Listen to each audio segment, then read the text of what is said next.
Petri Wine brings you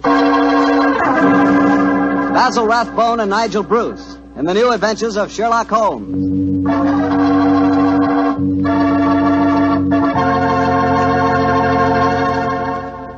The Petri family, the family that took time to bring you good wine, invite you to listen to Dr. Watson tell about an exciting adventure he shared with his old friend, that master detective, Sherlock Holmes.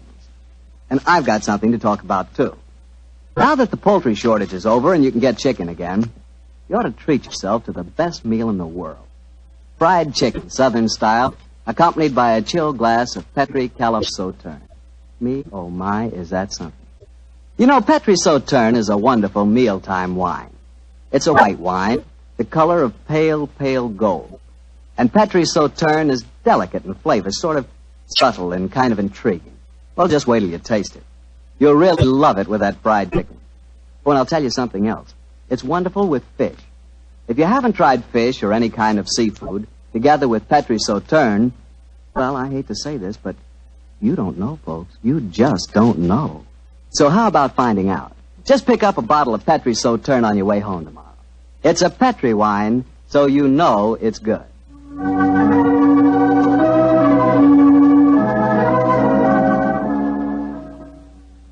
And now let's see if our old friend Dr. Watson's expecting. He's out on the patio. Dr. Watson? Here I am, Mr. Bartell.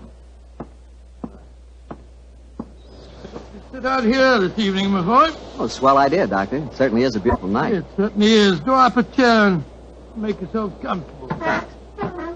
That's it. You care for some of my tobacco? I think I'll stick to a cigarette, thanks.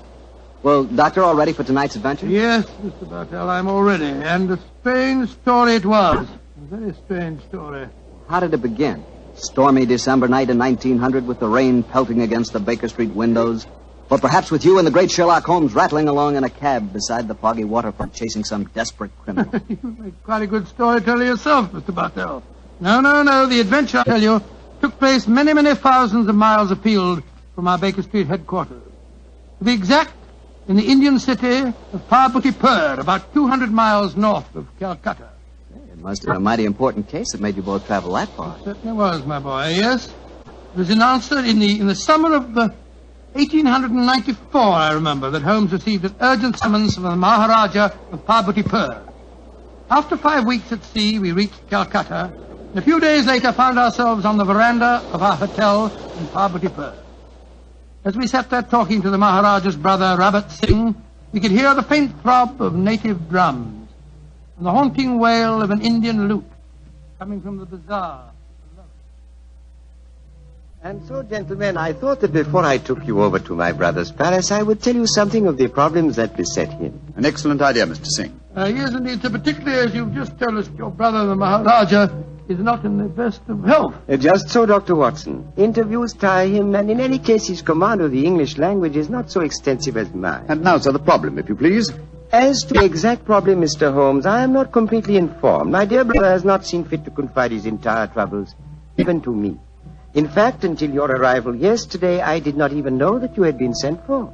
But I can tell you that his worries are centered on the safety of the white elephant of Parbutipur. White elephant? Excuse me. But possibly you are not aware that white elephants actually do exist. Oh, yes, though I understand that they're extremely rare. Oh, extremely, Mr. Am I right in thinking that in the East a white elephant is considered sacred? Quite right. Pray continue, sir. Well, in 1750, the first white elephant was presented to my great-great-grandfather, and with it came a legend. The legend that the Maharaja's rule would be happy, healthy, and successful only as long as the elephant flourished. If the animal were to die, then the reign would come to an end, and the Maharaja was doomed to a sudden death. Mr. Singh, who was responsible for the origin of this legend? Oh, a good and wise man who traveled from the mountains beyond Nepal. He it was who brought the first elephant to my great-great-grandfather. And how has the legend worked out in actual practice, sir? Its prophecies have come frighteningly true, Dr. Watson. Oh? The first elephant was killed by his mahout, his own keeper, after my illustrious ancestor had dismissed the man for incompetent. A week later, my great-great-grandfather was himself killed in a native uprising. And so it has gone on, gentlemen, since then. Amazing, amazing. When the elephants have died, and they have always died, the Maharaja of Baputipur has died a violent death soon after. And as each new Maharaja has succeeded to the title, the wise man from the beyond the mountains has appeared, and with him, a new sacred white elephant. He last appeared 4 years ago when my brother inherited the title. But it can't still be the same man, sir. Why not, Doctor? Well, I mean to say, that'd make him a couple of 100 years old. A trifle less, I fancy, Doctor. Oh, really, my dear sir? Seems to me your story is the wrong way round. Men don't live to such an age, whereas elephants are noted for their length of life. That's true, Watson, but apparently not the sacred white ones of Parbitipur. Mr. Singh, in the event that of your brother's death, who would become the Maharaja? I should, Mr. Holmes. Oh, I can see what you are thinking, sir. The next in line to succeed to the title would have an excellent motive for wishing animal death. Well, the logic is inescapable. The thought had no personal implications, I assure you. Well, I'm very anxious to see this fabulous animal. The sacred white elephant is never seen except at the yearly festival that celebrates another anniversary of the Maharaja's rule. So the animal is only seen once a year, eh? Yes, Mr. Holmes. And when is the next anniversary, may I ask? In 2 weeks' time. No, our arrival seems to have coincided very nicely with the ceremony. Yes, Watson, a fact that I'm sure is not coincidental. Well, Mr. Singh, I'm very glad that you told us the legend of the sacred white elephant, and now I suggest that you take us to the palace. I'm most anxious to make the Maharaja's acquaintance.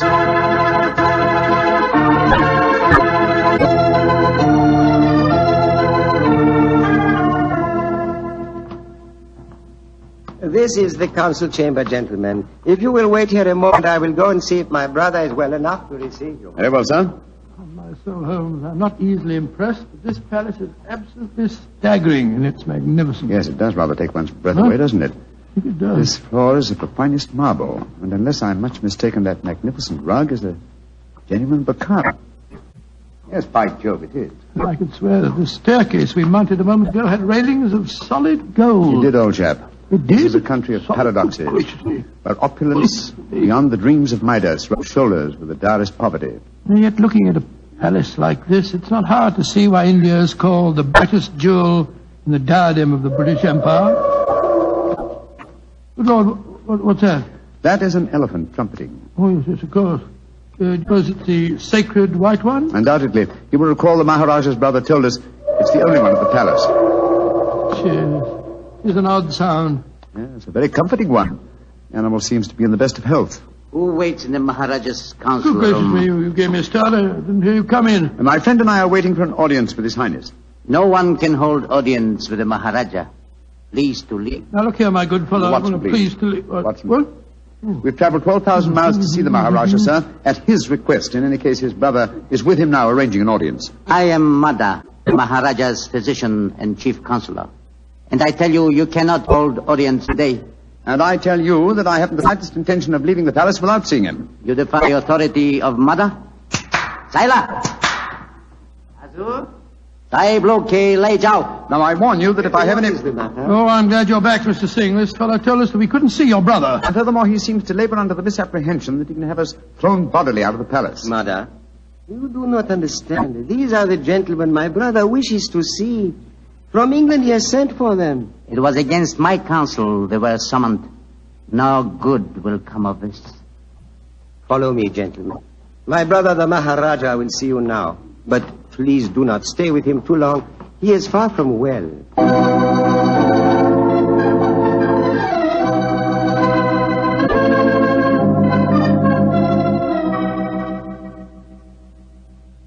Mr. Sherlock Holmes, Dr. Watson, I'm so happy you have arrived here safely. It was great imposition to ask you to travel so far. Oh, not at all, sir. I only hope we can prove of material assistance to you. Ranji, Yes, Rabat? I wish you would permit Dr. Watson to examine you. No, just what I'd like to suggest myself, sir. In fact, I brought my medical bag along just in case. Mother would not approve. Mother not believe in Occidental medicine. I do not trust Nada. I do not think he wishes you to get well. Please, Ranji, let the doctor examine you. Very well. But you not tell not Mother. And now, What seems to be the trouble, Your Highness? My eyes, they torture me. Night and day, they torture me. Yes, I noticed they seem very inflamed. Now, let me take a look at them. Yes. Now, open them a little wider, please, sir. Eyes throb, burn, night and day. Night, day, burn. The color is distinctly reddened. However, this isn't anything very, very serious, sir. What you're suffering from is a case of what we call conjunctivitis. What you do relieve pain, Doctor? Some eye drops will give you relief in no time, sir. I have some here in my bag. Oh, thank you. Thank you. Perhaps medicine will help. Yes, I'm sure it will, sir. Here you are. Now, this small bottle and an eyedropper. This is an eyedropper. Just put a few drops in the corner of each eye, and I'm sure that you'll get some relief in no time at all. Thank you, Dr. Watson. You think there is nothing seriously wrong, Doctor? Mother gave it as his opinion that my brother's eyesight was in serious danger. Pardon my saying so, I think it more likely that my medical knowledge exceeds his. I can assure you there's nothing seriously the matter with your brother's eyes, sir. I'm happy you say so.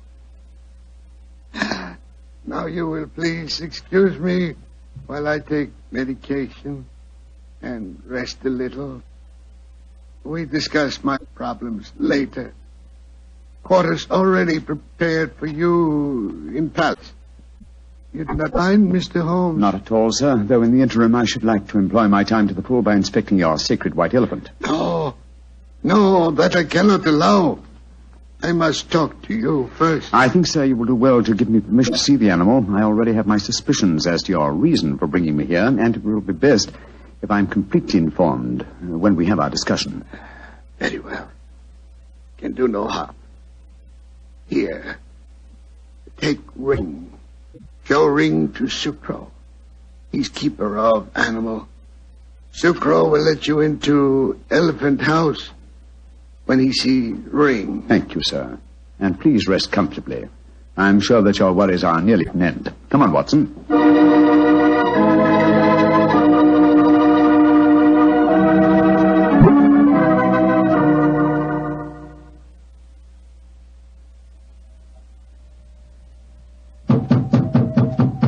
Well, they told us this was the elephant house. Why in thunder doesn't the keeper open the door? I imagine because his mind is preoccupied with music. Knock again, old fellow, will you? Uh-huh. He heard us that time. Yeah, about time. He must be knocking here for 5 or 6 minutes.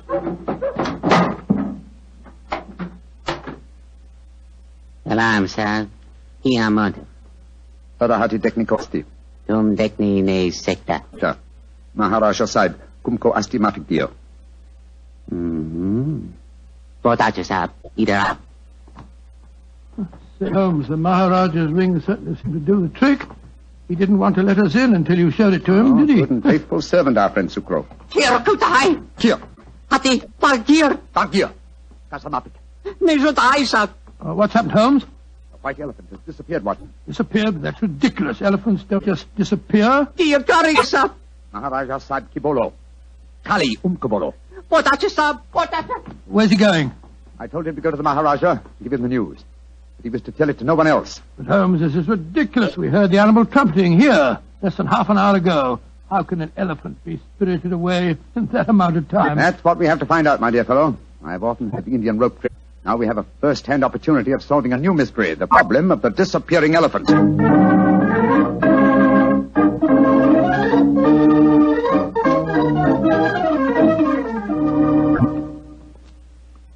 Holmes, this is farcical. We spent half an hour searching this elephant house. After all, an elephant isn't exactly insignificant. I doubt if you're going to find it under those boards in the corner over there. True, Watson, but nonetheless, there are interesting clues to be observed. Clues? What clues? Come over here, old chap. Bloodstain. Great Scott, not suggesting that's elephant's blood. It's hard to say, though I would venture the opinion that it would require the blood of several human corpses to produce an equivalent amount of blood.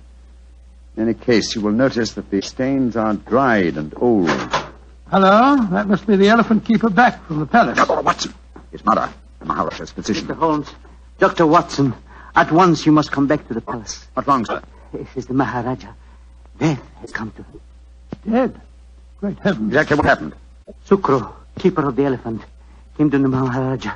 He said he had a most important message to deliver. He had. I told him to deliver it. Then what happened? A few moments later, I heard cries. I went to the Maharaja's room and found him in delirium. He was saying elephant having disappeared, his brother, and I tried to give comfort to him, but we could do nothing. His breathing became more and more labored. Finally, it stopped altogether. So the doom of Parbotipur is fulfilled once again. The elephant is gone and the Maharaja's reign is ended. Come on. We must go to the palace. Yes, I must examine the body at once. You're certain it was a natural death, Mr. Mudder? Positive, Mr. No Holmes. symptoms of poisoning, for example? Mr. Holmes, I have read some of your sensational stories in which obscure deaths are attributed to a subtle oriental poison unknown to Western science. I can assure you that if the Maharaja has been poisoned, it has been caused by no poison known to me. When did he last eat? Over 8 hours ago. Well, possibly died of shock, Holmes. Shock and hysteria. When he knew that the elephant had vanished. Yes, it's possible, but it's murder just the same. Murder? Why do you say that, Mr. Holmes? Because whoever caused the elephant to disappear did it with a deliberate intention of ending the Maharaja's reign. A diabolical plot, and one that I intend to overcome before this day is out.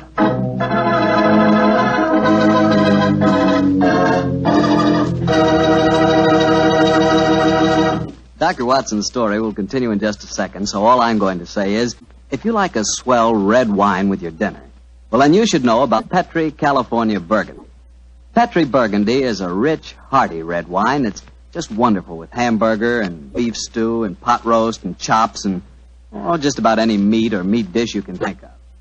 And, of course, if you can get hold of a steak or a prime rib, well, then you've just got to serve that with Petri Burgundy. Petri Burgundy is a swell mealtime wine. The best friend a good meal ever had. No kidding.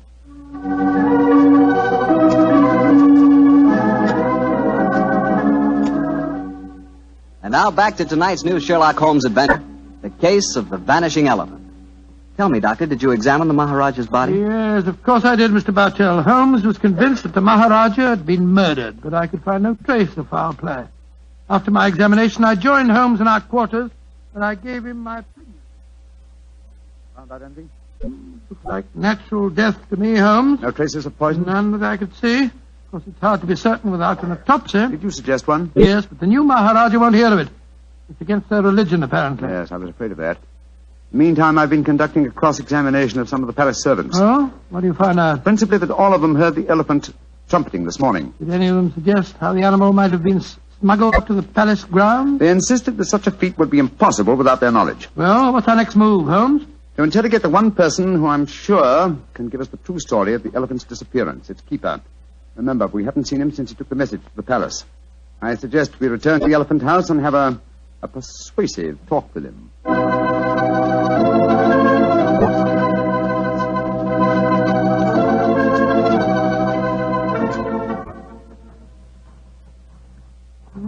This must be the house. The only one that's near the elephant pen. Ramshackle-looking place, isn't it? Extremely. Sukro! Sukro! Don't tell me that he's vanished, too. This is beginning to get on my nerves. Oh, no. Sukro! I think under the circumstances, we'll take the liberty of entering. Sukro! Look, Holmes. Look on the floor. We're too late. Good Lord. What a horrible sight. His throat's been cut. Obviously another murder. He knew the secret of the vanishing elephant. Let's have a look around. The fellow was quite a musician. Look at this weird assortment of instruments. Native lute. We heard him playing that today as we approached the elephant house. What's this? It looks like a sort of giant megaphone. A musical instrument of some kind. Observe the mouthpiece here. Let's see what kind of noise it makes. Great Scott, the instrument sounds exactly like an elephant trumpeting. Of course. Come, Scarrow, why didn't I do this before? Come on, Watson, back to the palace as fast as your legs can carry you. The mystery is solved.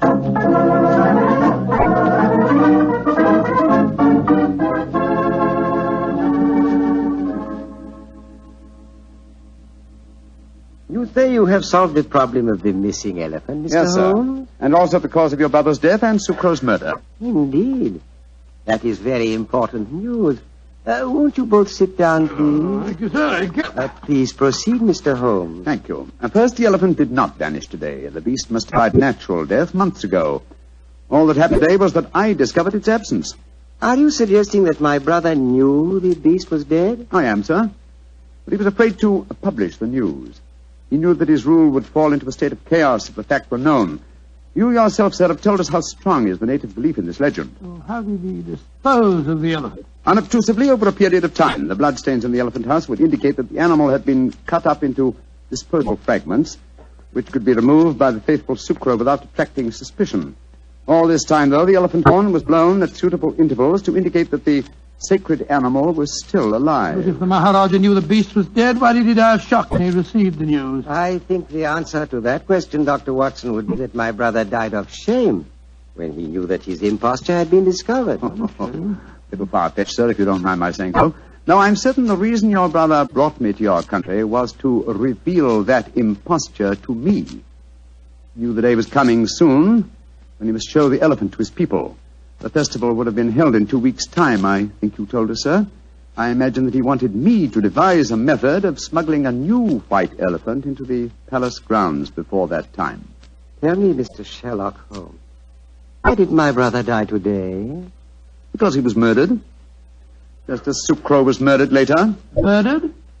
How, Holmes? Oh, very ingeniously. By poison, but not, as you might expect, by any subtle Eastern poison. No, one of the most recent of Western poisons was used. A poison unknown to Oriental science.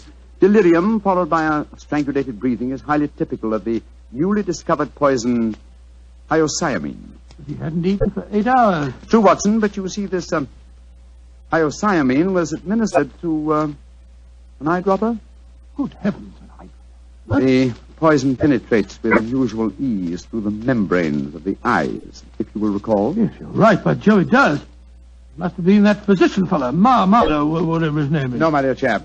This has been a case of confusions.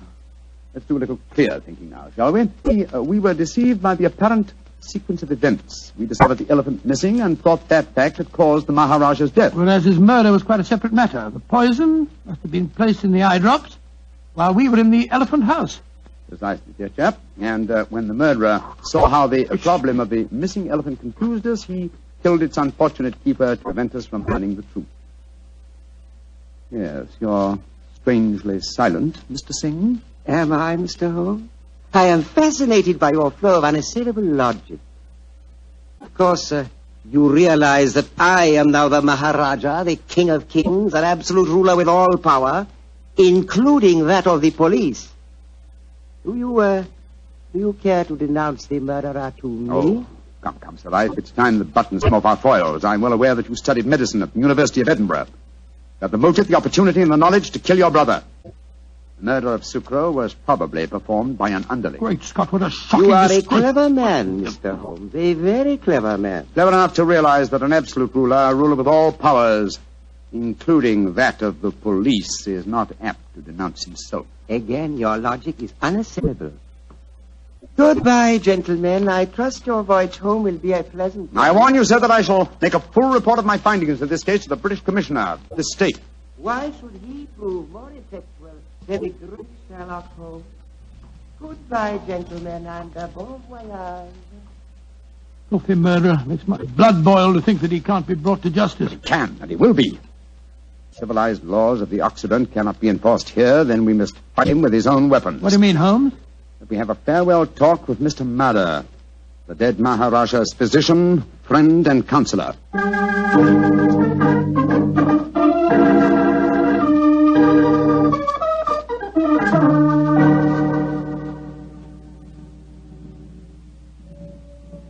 But this is a terrible story you have told me, Mr. Holmes.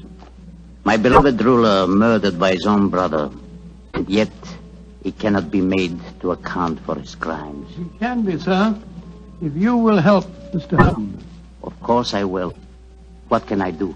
Try and obtain the eye drops before they're destroyed, will you? Have them analyzed by a Western scientist and forward the reports to me in London. I'll take the necessary action. I will try to do that, Mr. Holmes. But if I fail, there is one other way I can avenge my master's death. In a few weeks, the new Maharaja will be enthroned. Ah, I understand you, sir. The wise man from beyond the mountains of Nepal will bring a new white elephant. Perhaps an elephant that will not live very long. You understand me perfectly, Mr. Holmes. I can promise you that the elephant will die in a very short time. And with it, the new Maharaja. My master shall be avenged.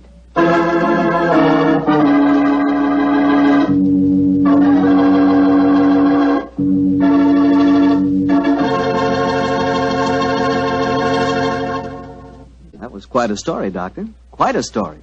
And tell me, what did happen to the next white elephant of Parvati-pur? By an extraordinary coincidence, it died the day after the new Maharaja's enthronement. And that skull was himself killed in an uprising that occurred just a few days later. You know something? I think I could be very happy as an Indian Maharaja. Oh, really? Mm-hmm. Beautiful palace, Yeah. beautiful women, beautiful jewels. And every year on my birthday, the natives would give me my weight in gold. You know, I could learn to like that. That is, if I tried. Yes, and every week you'd speak to your subjects over the radio and tell them all about Petri wine. Oh, now, wait a minute, Doctor. I don't always talk about Petri wine. That's right. You don't always talk about Petri wine. You've got to sleep sometime. All right, go on. Kid me about it. But Petri wine is worth talking about. After all, what other wine has the tradition behind it that Petri wine has? Don't forget, the Petri family has been making Petri wine for generations. Since way back before there were electric lights and telephones and things like that. They've been making Petri wine since the 1800s and handing down from father to son, every bit of valuable knowledge and experience. There's no doubt about it. The Petri family really knows how to turn luscious grapes into wonderful wine. That's why you can't go wrong with a Petri wine.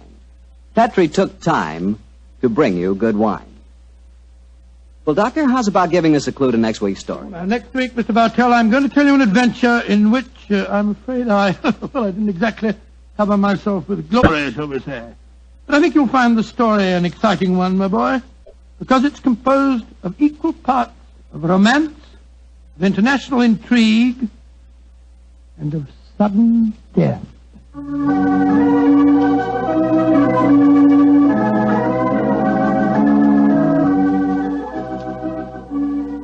Tonight's Sherlock Holmes adventure is written by Dennis Green and Anthony Boucher and is based on an incident in the Sir Arthur Conan Doyle story, The Engineer's Thumb. Mr. Rathbone appears through the courtesy of Metro-Goldwyn-Mayer and Mr. Bruce through the courtesy of Universal Pictures, where they are now starring in the Sherlock Holmes series.